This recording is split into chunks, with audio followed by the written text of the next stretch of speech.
reputamos como nossas, para que possamos abençoar as pessoas.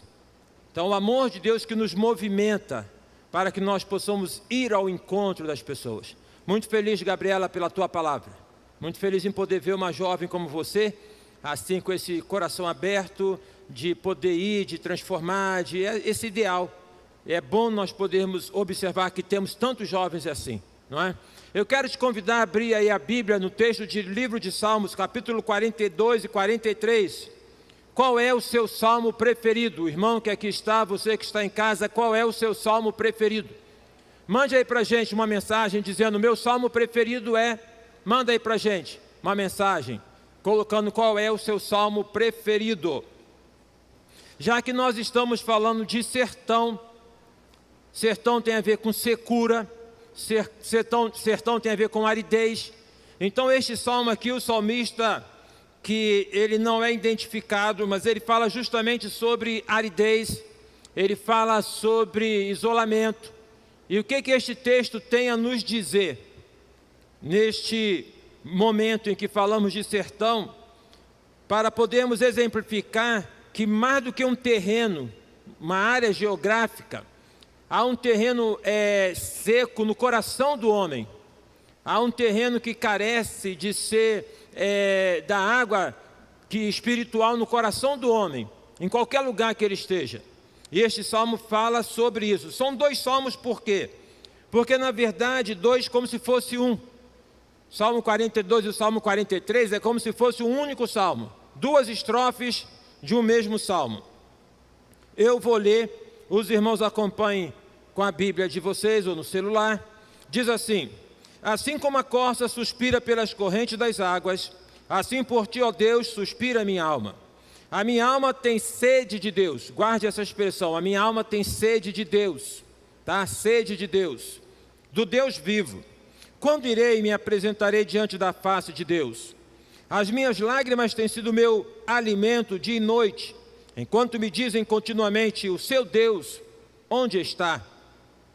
Lembro-me destas coisas e dentro de mim derrama a minha alma, de como eu passava com a multidão do povo e os guiava em procissão à casa de Deus, entre gritos de alegria e louvor, multidão em festa. Por que você está abatido, ó minha alma, e por que te perturba dentro de mim?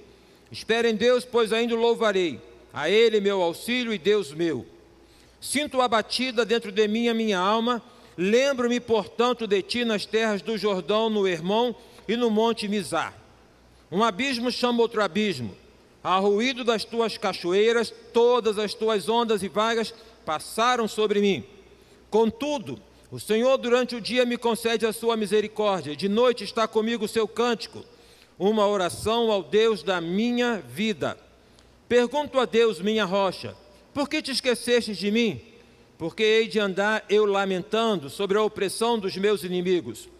Os meus ossos se esmigalham quando os meus adversários me insultam, perguntando sem parar, e o seu Deus, onde está? Porque você está abatido, ó minha alma, porque se perturba dentro de mim. Espere em Deus, pois ainda o louvarei, a Ele meu auxílio e Deus meu. Faze-me justiça, ó Deus, e defende a minha causa contra a nação infiel. Livra-me dessa gente fraudulenta e injusta, pois Tu és o Deus da minha fortaleza. Por que me rejeitas? Por que hei de andar eu lamentando sobre a opressão dos meus inimigos? Envia a Tua luz e a Tua verdade para que me guiem e me levem ao Teu santo monte e aos Teus tabernáculos. Então irei ao altar de Deus que é a minha grande alegria. Ao som da harpa eu te louvarei, ó Deus, Deus meu. Por que você está abatido, ó minha alma? Porque se perturba dentro de mim. Espere em Deus, pois ainda o louvarei. A Ele o meu auxílio e Deus meu. Então esta expressão que eu gostaria que o irmão guardasse. A minha alma tem sede de Deus. O salmista diz, a minha alma tem sede de Deus. Aqui bem pode representar muitas pessoas, centenas de pessoas que vivem no sertão e que estão desamparadas. Bem pode representar tantas pessoas que vivem ali na Mangueira, onde tem, em São Cristóvão, a Feira dos Nordestinos, que quem não foi ainda lá deve ir para poder conhecer e ver como é que aquilo é bacana e é bonito. Então, pode representar tantas pessoas que vivem na comunidade da Mangueira, aqui na Cachoeirinha, que vivem nas ruas, que estão em casas, que estão no desalento, que estão no desamparo. De certo modo, o desamparo faz parte da vida. Em alguns momentos da nossa vida, nós nos sentimos desamparados e até achamos que Deus, Ele não está nos ouvindo e que Ele não está nos escutando, e até mesmo, mais do que isso, que Ele não está nem aí para o que está acontecendo conosco. Ele não está nem aí para aquilo que está acontecendo lá na nossa alma. Observem bem que o salmista fala: a minha alma tem sede de Deus. Se nós tomarmos aqui a alma como sendo esta parte significativa minha e sua, que diz respeito ao meu mundo e ao seu mundo interior, naquele espaço subjetivo onde ninguém consegue penetrar, a não ser o Espírito Santo de Deus, e onde nós, quando penetramos, ficamos também confusos. Já percebeu isso? Quando você fica remoendo dentro de você as questões, você, nós nos perdemos dentro de nós mesmos. Nós nos perdemos nos nossos próprios pensamentos. Nós nos perdemos nos nossos próprios sentimentos. Ficamos então desorientados. Então o salmista fala de alma. Todo mundo aqui tem uma alma. O que significa dizer que todo mundo aqui tem sentimentos. Todo mundo aqui passa por momentos bons e momentos que não são tão bons. Momentos de amparo e momentos de desamparo. Momentos em que está com muita gente e momentos em que está perto de muita gente, mas se sente sozinho. Alma, então, é este espaço onde nós sentimos, não nos reconhecemos por vezes, onde nós nos questionamos, onde nós sofremos e nós lamentamos. Alma, coração, como é que você está? Como é que está a sua alma? Como que você está nas suas emoções? Como que você está nesse espaço que é o seu mundo interior? O salmista fala: a minha alma tem sede de Deus. Para quem tem sede no sentido físico, não é? Fisiológico, um bom copo d'água resolve. Chegar ali, eu pego um copo d'água, eu bebo aquela água que é gostosa e que ela faz bem para o meu organismo. Que água é essa que faz bem para o nosso mundo interior? O salmista diz: é a água que vem do alto, é a água que vem de Deus, é a água que é o próprio Deus. A minha alma tem sede de Deus, tem anelo de Deus, tem necessidade de Deus, precisa de Deus. Todos nós precisamos de Deus. Todos nós carecemos de Deus.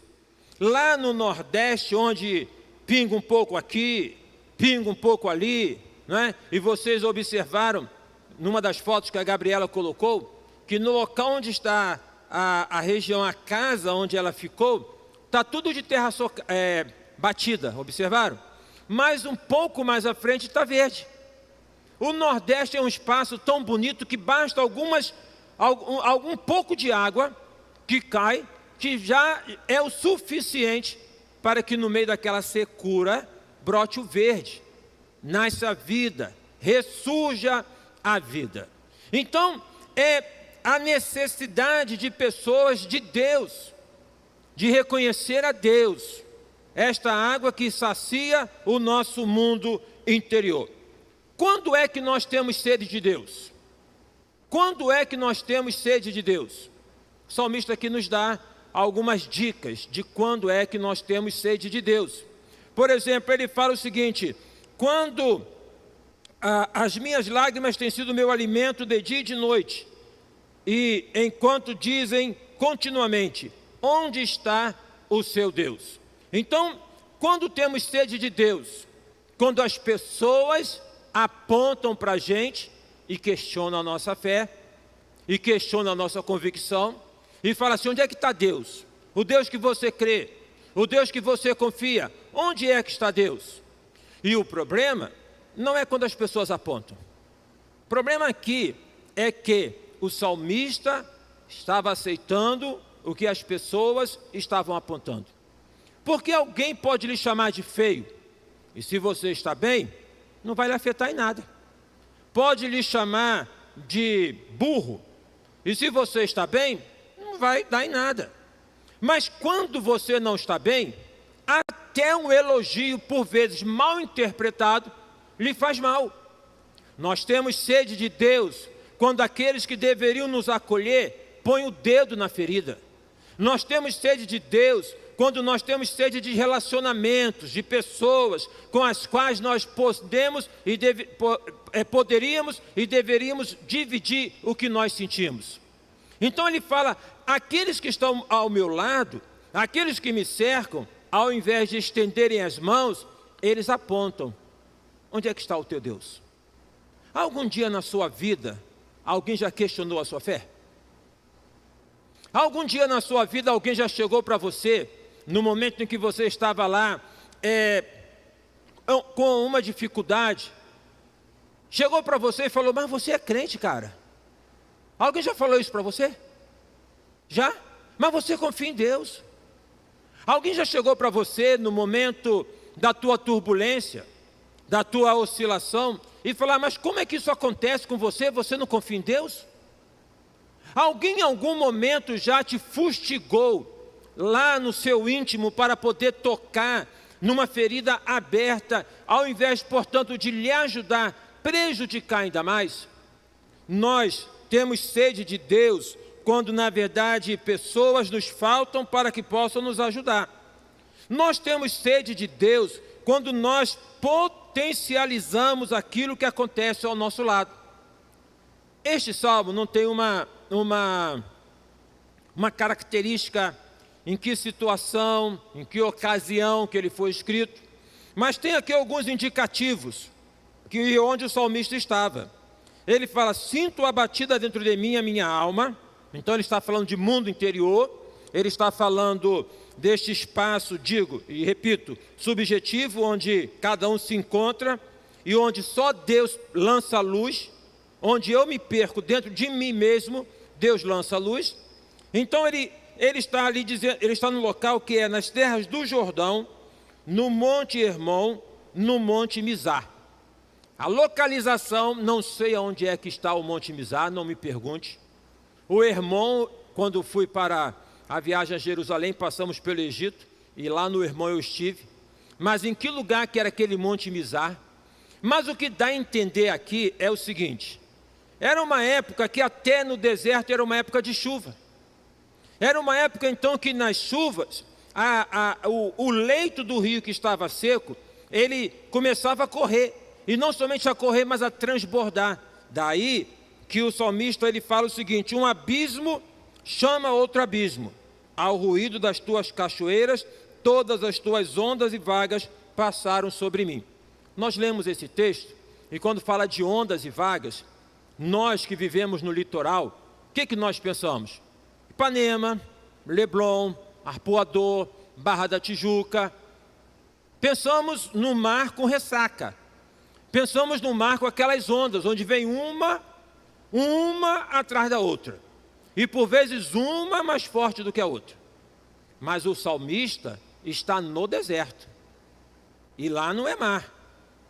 A expressão aqui é então de uma chuva torrencial, ocasional, de época, em que faz com que lá de cima do local da nascente do rio, viesse descendo por cascatas, por cachoeiras, por quedas d'água.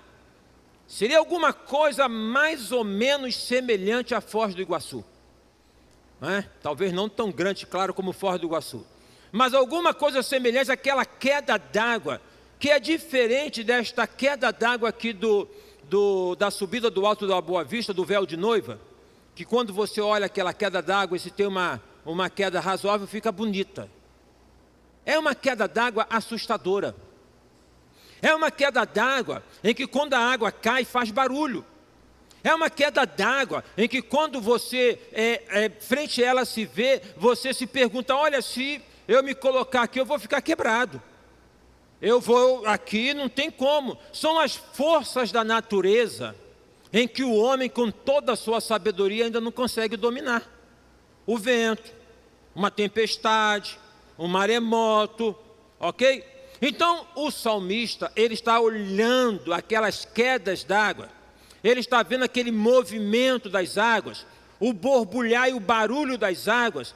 Ele fala assim, então a minha vida está desta maneira, uma onda atrás de outra onda, uma queda atrás de outra queda, uma notícia ruim atrás de uma outra notícia ruim, é tudo ruim para ele. Quando é que nós temos sede de Deus? Quando nós não conseguimos separar as coisas. Na tua casa, com certeza deve ter guarda-roupa, não tem? Tem guarda-roupa? Na tua casa, com certeza tem um espaço na cozinha, um armário de cozinha. Na sua casa, com certeza, se você é uma pessoa organizada, tá? Aqui os jovens, Rodrigo, se você é um cara organizado, seu guarda-roupa está direitinho. Está lá o lugar da calça, está o lugar da blusa, ok? Está arrumadinho. Então está lá no seu devido espaço. Se as irmãs aqui presentes, você aí em casa, é organizada, na sua casa, também lá no seu armário de cozinha, tem o lugar que você vai colocar a panela, o lugar que você coloca a frigideira, o lugar que você coloca os pratos, o lugar que você coloca os copos. Meus amados irmãos, nós precisamos separar as coisas. Nós precisamos ter uma capacidade de podermos identificar um problema e isolar aquele problema sem que ele se misture com outros problemas. Porque problemas, quando não são isolados, eles tendem a criar outros problemas. E aí tem-se a visão de que está tudo como se fosse uma grande cachoeira, uma grande queda d'água, um grande descontrole e um medo assustador. Quando nós precisamos de Deus, quando nós não estamos arrumados, quando nós, na verdade, confundimos pé com cabeça, quando nós, na verdade, nos levamos por nossas emoções, quando, na verdade, nós não temos uma organização e achamos que toda a nossa vida está contaminada, toda a nossa existência está prejudicada. O salmista, ele fala, minha alma tem sede de Deus. O que significa ter sede de Deus? É uma linguagem poética e é uma linguagem subjetiva. No livro de Salmos, o salmista canta e conta as histórias da vida de maneira poética, de maneira em que nós nos identificamos com aquilo que ele está falando. Há quem diga que melhor do que a teoria é a poesia. Porque na teoria há um corte. Na teoria, então, imaginemos nós, dentro de um laboratório de medicina, existem lá os cadáveres, que os alunos vão sobre eles estudar, e na teoria tem um corte, e coloca aqui é o músculo tal, aqui é o nervo tal, aqui é o órgão tal, disseca-se aquele cadáver, corta-se aquele cadáver, teoricamente, sem por ele ser afetado, de tal modo que frente àquela realidade, pouquíssimos que ali se encontram, um estudante de medicina talvez, na maioria, eles vão perguntar, mas quem foi esse cara que eu estou cortando? Como é que ele viveu? O que aconteceu com ele? Como é que foi a vida dele? Por quê? Porque ali há um envolvimento teórico. O envolvimento teórico é o envolvimento da nossa razão. E nós usamos por vezes a razão para poder blindar a nossa emoção. Mas quando nós agimos assim, quando nós usamos a razão para poder blindar a nossa emoção, a emoção grita e ela pede conta no corpo. O poeta, ele é diferente. O poeta, ele não teoriza, ele se expressa, ele fala. O poeta brinca com as palavras. Ele joga com as palavras. Observem bem vocês aqui, na linguagem poética, que ele fala, todas as ondas e vagas vieram sobre mim. Então ele está pegando uma questão da realidade e traduzindo poeticamente para a vida dele. Ele não está dizendo que veio uma enxurrada que caiu sobre a casa dele e que levou enxurrada a casa abaixo. Ele não está dizendo que ele saiu num grande caixote levado pelo mar adentro. Ele está falando de uma coisa que estava dentro dele. Dentro dele. O que significa ter sede de Deus? O que significa ter sede de Deus? O que é isso? O que é isso? Observem bem que ele diz aqui, as minhas noites eu passo e alimento a minha alma com lágrimas. Com lágrimas. Em geral, uma pessoa que vive a noite nas lágrimas, é uma pessoa que está feliz ou é uma pessoa que está triste? É uma pessoa que está triste. Então, ter sede de Deus significa ter sede de alegria. Ter sede de Deus significa ter sede de alegria. Observem bem, e observemos bem todos nós, que quando os anjos anunciaram aos pastores o nascimento do Senhor Jesus, disseram, eis que vos trago novas de grande alegria. Vivemos numa época complicada, um pouco mais complicada pelo que nós estamos passando, onde as pessoas estão com sede de alegria. As pessoas estão precisando e querem alegria, mas só a alegria que elas buscam por vezes e em muitas ocasiões, num espaço, num objeto ou numa situação que não vão encontrar. Quem tem sede de alegria, só pode encontrar alegria em Deus. Daí que uma pessoa que no Nordeste está, e que não tem o luxo que nós temos na cidade, porque nós, no que temos, não somos ricos, mas em relação a algumas pessoas, como Gabriela aqui acabou de falar, somos milionários. Em relação de que em algumas casas aqui, onde você está, na sua casa, quem sabe tem uma televisão no quarto, ou melhor, na sala, no quarto, no outro quarto, em algumas casas é uma única. E quando tem, na sua casa onde você tem um sinal de internet que é ultra não sei o que, pelo menos dizem que é, lá no sertão, é um sinalzinho que chega de vez em quando. Eu hoje liguei para a irmã Maria Eliane, e ela está no interior aqui de Minas, e ela não conseguiu atender, daqui a pouco ela ligou, pastor, o senhor ligou para mim, eu tive que vir com o celular para poder ver onde é que eu encontro um sinal para poder ligar. Ok? Então isso, meus amados irmãos, são situações que podem nos colocar dentro desta questão de que somos milionários, mas há de se ter uma definição do que é ser um milionário. Porque há um milionário miserável, há um miserável que é milionário. Há um milionário miserável no sentido de que ele tem tantas coisas ao seu redor, mas não tem aquilo que dinheiro algum pode dar. Por exemplo, alegria. No sentido pleno da palavra. E há aquele que aos olhos humanos é um miserável, e na verdade ele não é, mas é um milionário, porque ele tem aquilo que o outro com todo o dinheiro não consegue comprar. Ele tem alegria. Ter sede de Deus é ter sede de alegria. Diga para mim, como é que tem sido os seus últimos dias? Diga para mim, qual foi a última vez que você deu uma boa gargalhada? Conta para mim, o irmão, você que nos acompanha, qual foi o último momento em que você brincou, você refrigerou a sua alma, você se alegrou? Porque parece que nós estamos vivendo num tempo onde não há mais espaço para alegria. E na verdade onde as pessoas estão atentando contra a própria vida, porque elas não estão encontrando o que se diz o quê? A alegria de viver. Quem tem sede de Deus, tem sede de alegria.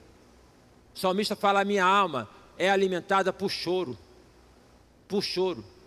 Quem tem sede de Deus, tem sede de comunhão. Porque falar de Deus é uma coisa, sentir a presença de Deus é outra coisa. Muito embora nós devamos entender, pela alegoria do salmista e pela história do Velho Testamento, em que em alguns momentos Deus se manifestou aos seus servos no deserto. Por exemplo, Elias no deserto, deprimido, depois na caverna. Muito embora nós entendamos desta maneira que em alguns momentos, e nós vejamos isso na Bíblia, que em alguns momentos Deus se manifestou de maneira tão pessoal, e ainda hoje Ele se manifesta de maneira tão pessoal, na minha vida, na sua vida. Ter sede de Deus é ter sede de comunhão, é ter sede aqui, disso, de relacionamento. Porque nós nos constituímos, em muitas ocasiões, as mãos de Deus, a boca de Deus, os pés de Deus. Então daqui para abençoar alguém lá no Nordeste, Deus abençoa usando alguém que daqui sai para ir até lá. Então Deus abençoa usando pessoas que daqui põem a mão no bolso e contribuem para que possam chegar lá.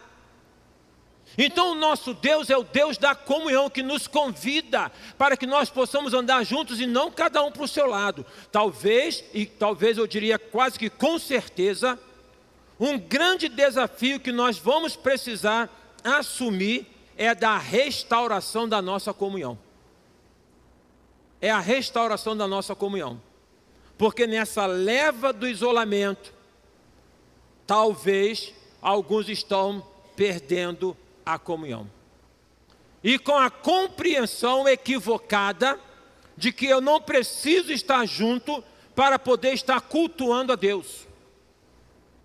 Que eu posso fazer isso do lugar que eu estou. Se eu posso fazer isso do lugar que eu estou, e posso, isso não significa dizer que não tem mais sentido nós nos reunirmos. Então, quando hoje pela manhã nós falamos sobre o banquete, nós falamos sobre Puri, sobre o Purim, sobre o dia da sorte, o dia do salvamento, o dia do livramento, e falar de banquete enquanto é o lugar onde as pessoas se reúnem, onde as pessoas se encontram para que elas possam celebrar.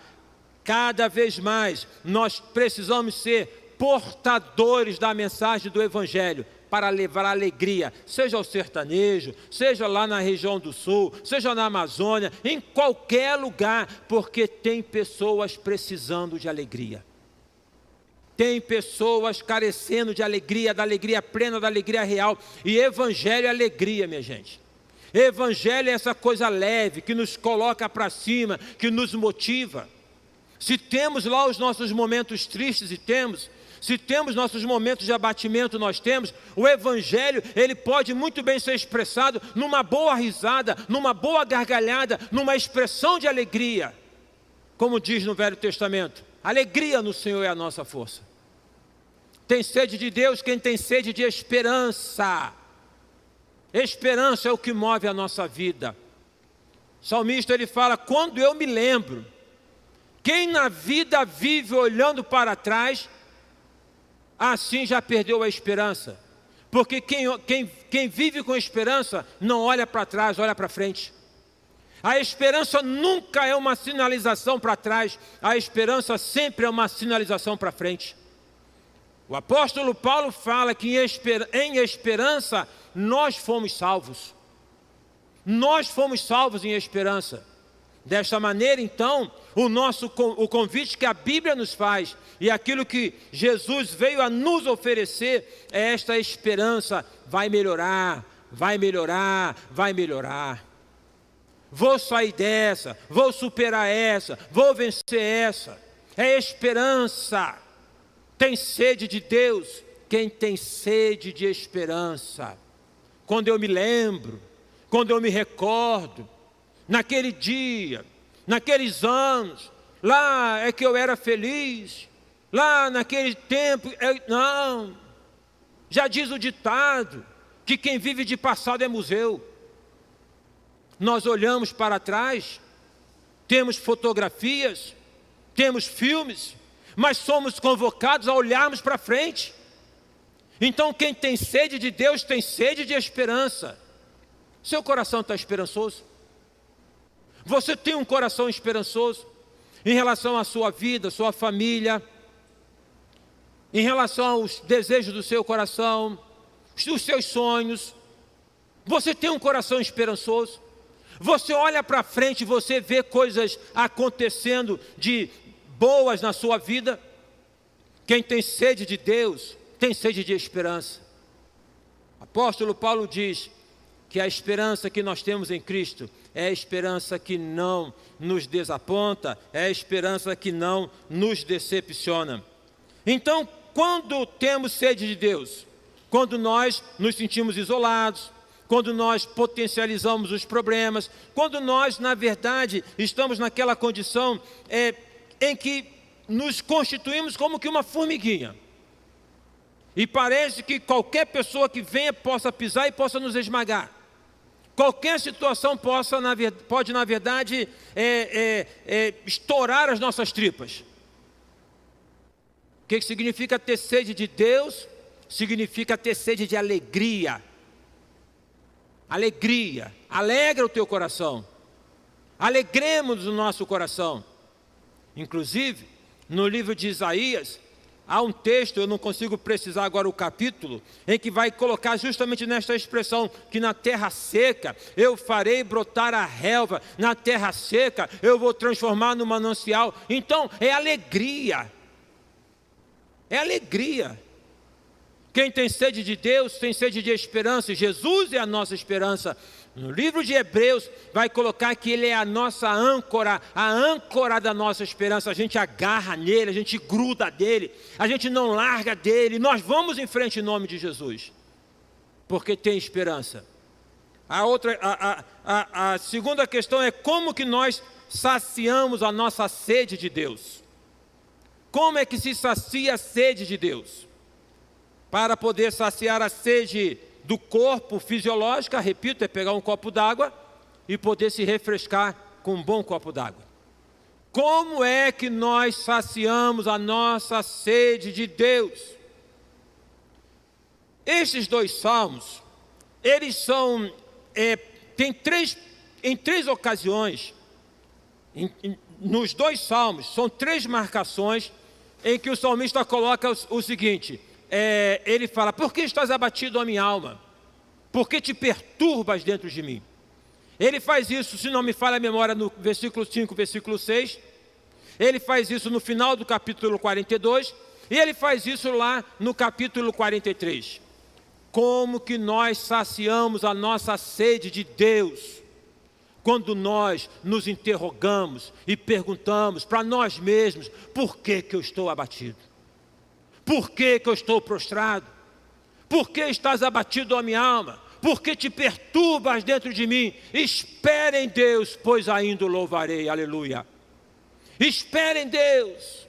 É nesta perspectiva, então, que nós saciamos a nossa sede, quando nós nos recolhemos à nossa insignificância, que tem a ver com o seguinte: em entendermos que por mais que nós tenhamos a boa intenção de, por nós mesmos, resolvermos os nossos problemas, e além dos nossos problemas, resolvermos os problemas de outras pessoas, não temos condições por nós mesmos de fazermos isso.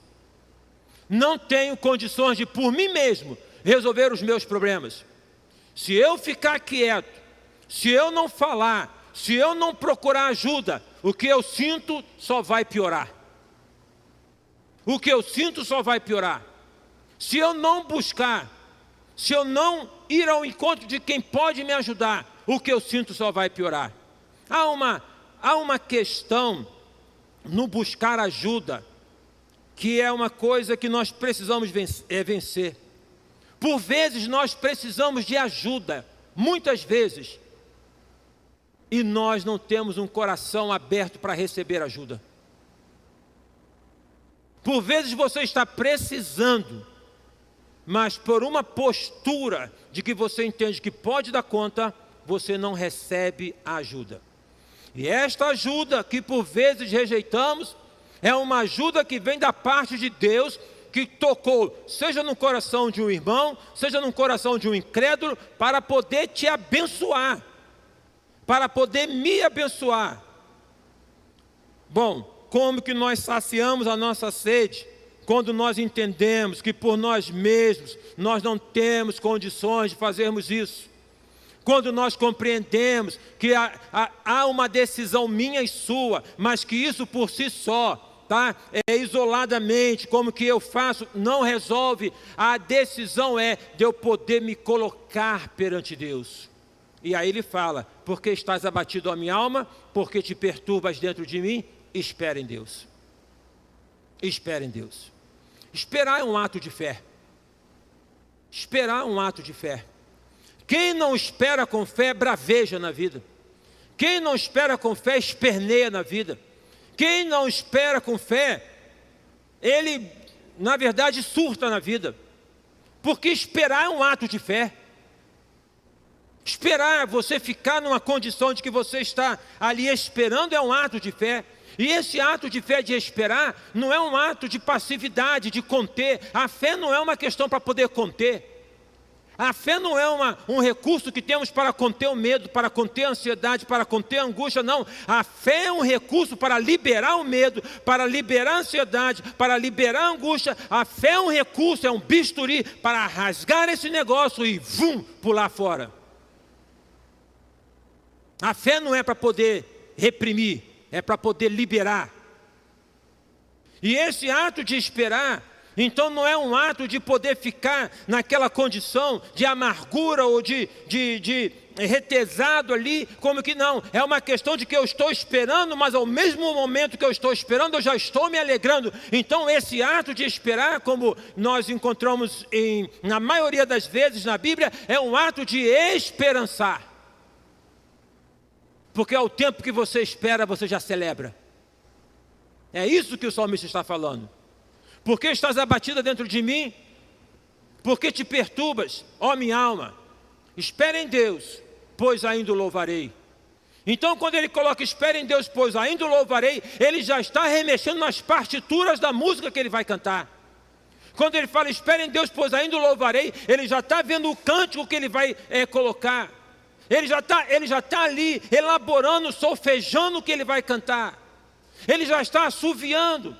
Ele já está balbuciando. Ele já está, como uma música que você fala que ela não vai te contaminar, como nós cantamos aqui. E que não é contaminar, mas é vibrar. E que um bate palma, daqui a pouco o outro bate palma, daqui a pouco o outro bate palma. Isso toma conta da gente. Isso envolve a gente. Isso faz com que daqui a pouco nós estejamos quase que como que dançando. Porque é um ato que vai tomando conta da gente. O louvor, no tempo da adversidade, ele vai tomando conta da gente. E isso é esperar. É o ato de poder esperar. É esperar sabendo que não está alguma coisa que vai acontecer, mas pela fé já está acontecendo. Não é alguma coisa que está num tempo cronológico, mas é que está no tempo de Deus. E já está acontecendo, e eu já celebro isso. Então pela fé nós já celebramos a eternidade. Já celebramos a nossa vitória em Cristo. Pela fé nós já celebramos a cura. Pela fé nós já celebramos a reconciliação. Pela fé nós celebramos o emprego. Celebramos o casamento. Nós celebramos. Porque isso é um ato de fé. Aprendemos então neste texto em que o salmista está no deserto, onde não tem vida praticamente. Onde se olha para um lado, é terra. Para o outro lado é terra, areia. Onde ele está, na verdade, é num deserto dentro dele. O deserto não está fora dele, o deserto está dentro dele. A questão não é o que está ao nosso lado no mundo, a questão é o que está dentro da gente. O que contamina é o que está dentro da gente. E ali então ele nos ensina isso. A minha alma tem sede de Deus, né? Quando é que nós temos sede de Deus?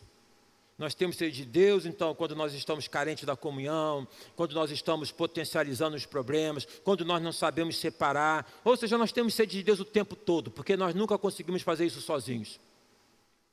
O que significa ter sede de Deus? Significa ter sede de alegria. Irmãos aqui, você aí na sua casa, onde você estiver, que esta semana seja uma semana de alegria, que você alegre o teu coração, que nenhuma notícia do jornal, de qualquer forma lá, da emissora mais garantida na informação, abale o seu ânimo, que a alegria contagie o seu coração. Amém, irmãos? Esperança. Esperança. E como nós saciamos a nossa sede de Deus, quando nós reconhecemos que nós não damos conta de nós mesmos, e que nós só podemos falar, espere em Deus, pois ainda o louvarei. E olha que o salmista está há anos da vinda de Cristo. E nós estamos há anos depois da vinda de Cristo. Então aquilo que para ele era uma expectativa, para nós já é uma realidade. A promessa, então, todas as promessas em Cristo foram cumpridas. E todas as promessas em Cristo cumpridas significa as que Deus fez para você. Para cada um de nós, todas em Cristo, num tempo ali, sei lá, cósmico, celestial, naquele tempo ali está tudo cumprido. Tudo em Cristo está cumprido. E é desta maneira e nesta perspectiva que nós devemos caminhar. Que Deus conceda a mim e a você, que Deus conceda a cada um de nós a graça de podermos ter esta sede dele saciada na fonte que é ele mesmo, o próprio Deus, o próprio Jesus Cristo. É natural que às vezes você se sinta cansado, que eu me sinta cansado, desanimado, é natural. Mas há um recurso para vencer isso. Há uma forma de poder vencer isso. Há uma maneira de superar isso. Eu quero convidar os irmãos aqui, você aí na sua casa, que nós temos um instante de reflexão. Feche seus olhos, por favor. Feche seus olhos. Nós que estamos aqui. Ore ao Senhor. Coloque a tua vida perante Deus naquilo que são os seus anseios, as suas preocupações, as inquietudes, as projeções. No mundo, onde a gente quer saber como é que vai ser o tempo amanhã, a gente coloca no clima-tempo e diz, vai ser assim, assim, assim, já tem uma projeção. Vamos fugir dessas projeções e vamos nos apropriar das promessas de Deus. Não vamos ficar reféns de quando virá ou não virá a vacina. Ela virá. Vamos nos tornar esperançosos no Senhor, de que nele nós estamos vencendo e vamos vencer todas as coisas.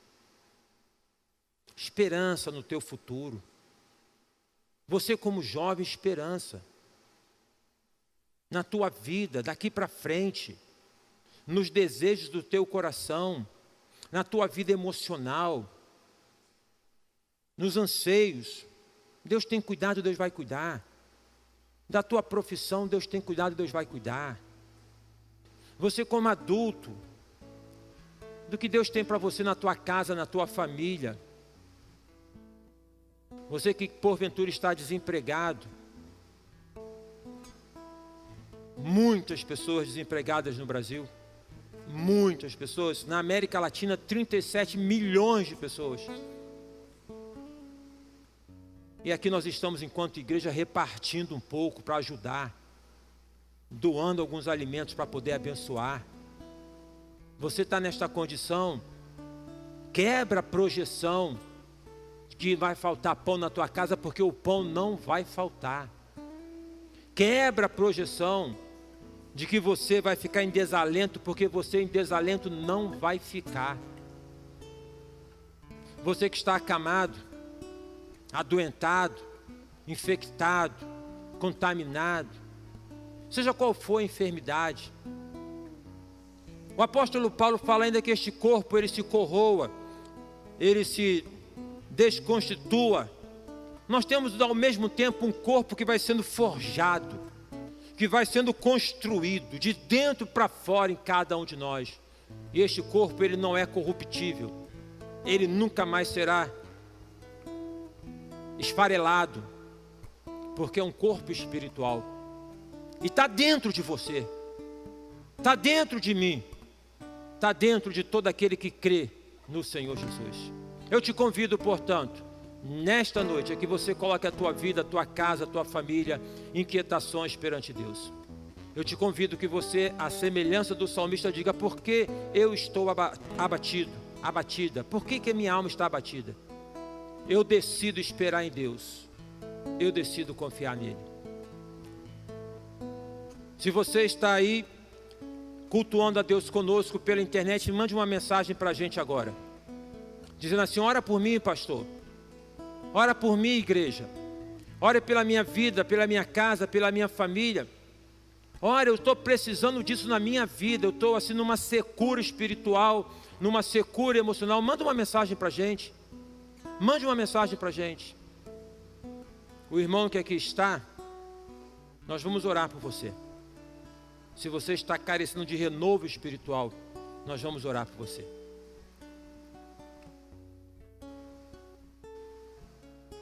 Se você quer este renovo na tua vida, só estenda as tuas mãos aí, fica com ela levantada. Todos estão com os olhos fechados, nós vamos orar. Quem quiser aqui, neste momento, levante a sua mão onde você está e nós vamos orar. Senhor Deus e eterno Pai, ó Deus amado, em tantas ocasiões e situações, nós nos achamos assim, desfalecidos. Nos achamos assim, ó Pai, como que sendo levados, ó Pai, cachoeira abaixo, destituídos. Por isso, ó Pai, nós agora pedimos ao Senhor bálsamo de refrigério, bálsamo de renovo. Ó Deus, a nossa alma tem sede do Senhor. Ó Deus, visita cada irmão, cada irmã aqui com a mão levantada agora, em cada aflição, em cada perturbação, em cada inquietação, em cada projeção. Ó Deus, em nome do Senhor Jesus. Ó Deus, vislumbra espiritualmente para ele e para ela. Ó Deus, aquilo que a tua palavra diz: eu sei o que eu tenho para você, eu tenho um futuro para você. E que isso seja vislumbrado, ó Pai, com o olhar espiritual. Aqueles, ó Pai, que próximos de nós, distante de nós, em outros bairros, em outras cidades, em outros estados do nosso país, e até em outros países do mundo, quem estiver agora conectado conosco, ó Deus, sentindo o toque do Teu Espírito Santo, que o Senhor seja sobre a vida dele, a vida dela, a casa dele, a casa dela, em nome de Jesus. Abençoa, seja jovem, adolescente, adulto, ancião. Visita, ó Pai, esta casa, põe o Teu anjo ali, ó Pai, com aquela espada de fogo desembainhada, guardando na entrada e na saída. Tira toda a tristeza, todo o abatimento, toda a desesperança, em nome do Senhor Jesus. Ó Pai, é desta maneira que nós então falamos para nós mesmos: espere em Deus, pois ainda o louvarei. Oramos em nome de Jesus, agradecidos. Amém e amém.